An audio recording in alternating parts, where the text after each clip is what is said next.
Hi everyone, this is Ron Gaspard, KA0RG, and I wanted to put together a quick how-to video uh, data capture uh, for the EasyPal setup, just in case you're getting your EasyPal application set up for the TechNet on Tuesday night.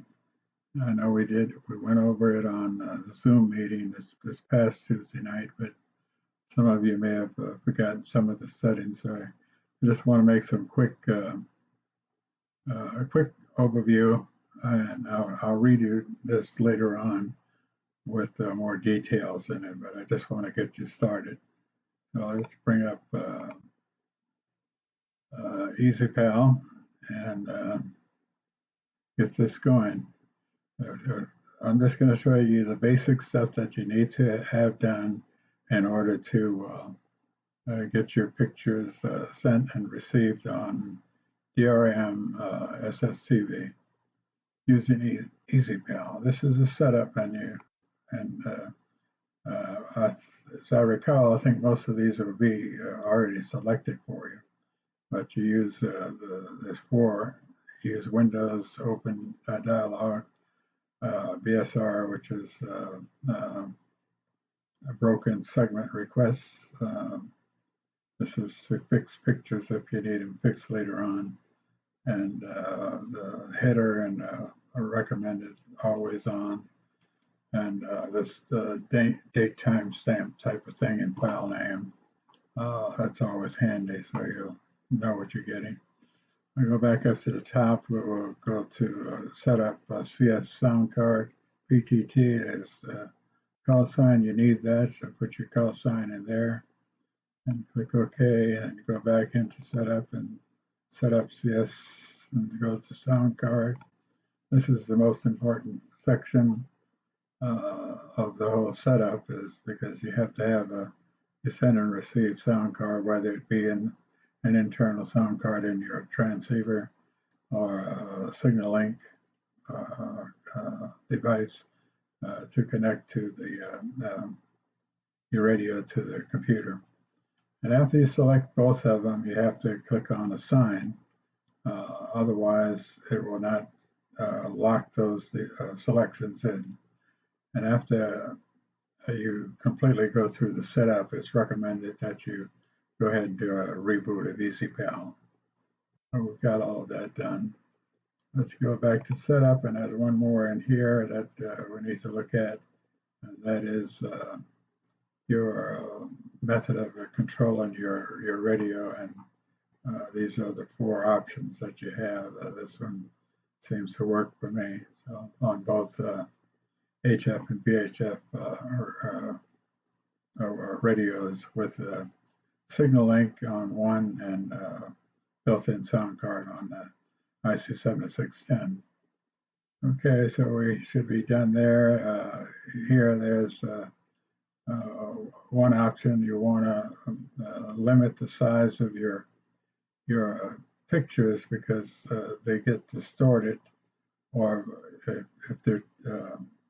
if they're too small, and then also your transmission time is too long if you make them too large. So you want to kind of downsize pictures that you transmitted, because you don't want to key down your transmitter for 30 minutes. And on this encode options, you have, I've seen two people argue about which one to choose, RS1 and RS2. RS2 seems to work fine for me, so that's what I'll use.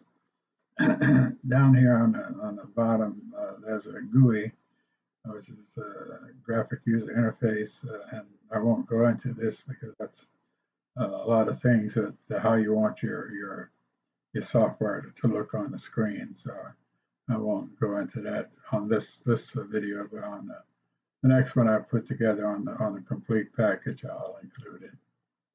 Okay, actions. The only thing that we have here is add transmit text, and that's the only thing I had to select here. And there's two things: there's load pick or load any. Both of these are will pull up a directory where you can go and locate your, just like in a normal file manager. You see your the directory that you're in, and the buttons to get going back and forth.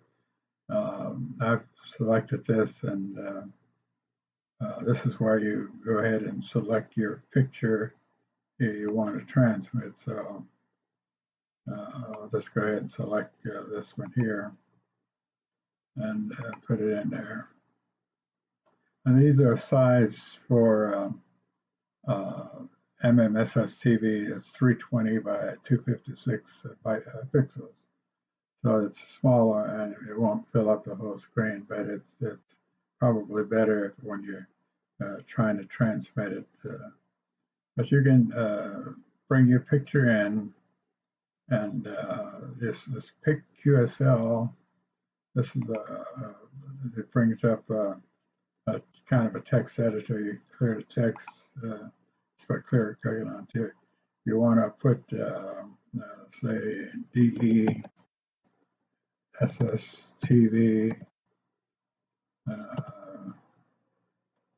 or not DESSTV. You want to do CQ SSTV, and then DEAA0 RG. Now up here you see add text. You can add it and it'll display in your picture, but you'll see the it's not whether it's called still an edit mode or a layer image layer mode. So you can still move it around wherever you want to, and resize it, and so on. Now, to make that part of the picture before your transmission, down on the bottom here on the back in this corner here, you see merge for transmit. You click on that, then it takes away the edit box and makes it a permanent part of the picture. At this point, you can go ahead and click on transmit on this menu here, and it'll transmit your picture. But let me explain a little bit down here. Right now we've got it set to the quality of the image is 10K, meaning it's going to take me about 131 seconds to transmit. Now if I move this bar, go higher in clarity, or lower and less clarity, I have to click on a set to reset the new setting for the picture. And I'm going to leave it here at 10K, and 131 seconds is not too bad. You're going to key down your transmitter. Now when I click on transmit, you'll see a bar up here, and it's got some numbers on how big it is and how much more is left remaining. On the receiving end, you'll see all these other numbers. You see total, you see OK segments, and so on, remaining segments. Well, you'll see some numbers here that when you're receiving a picture from someone else, showing how much of the picture has been received. If you have any bad segments, then you can use this fix thing option here to request a fix of the picture, and it automatically sends it to the sender, and they can retransmit the picture. If you need to abort for some reason, you've got the abort button that change from transmit to abort, and you can abort the picture. You don't really see anything happening within the picture like you do in slow scan, so don't expect to see anything on the screen. When you're receiving a picture also, unlike the slow scan MMSS TV or QSS TV, you'll see one line being received on your screen at a time until it completes the whole picture. Well, in DRM SSTV, it all loads up in your either if you're used to using hybrid or if you're using just DRM SSTV, it'll wait until the last minute. Then when you see the green bar all the way up at the top, all of a sudden you see the picture display over here in this area here in the black area here. And I think that's all we. Let's see. That should be enough. You can go ahead and add pictures to that too in the same using the same menu. You can add an image if you like, but we'll go through that next time. We just want to get you able to put some text into your picture. And it's now transmitted. Now we're back at the transmit on the menu option here. So your picture has been sent.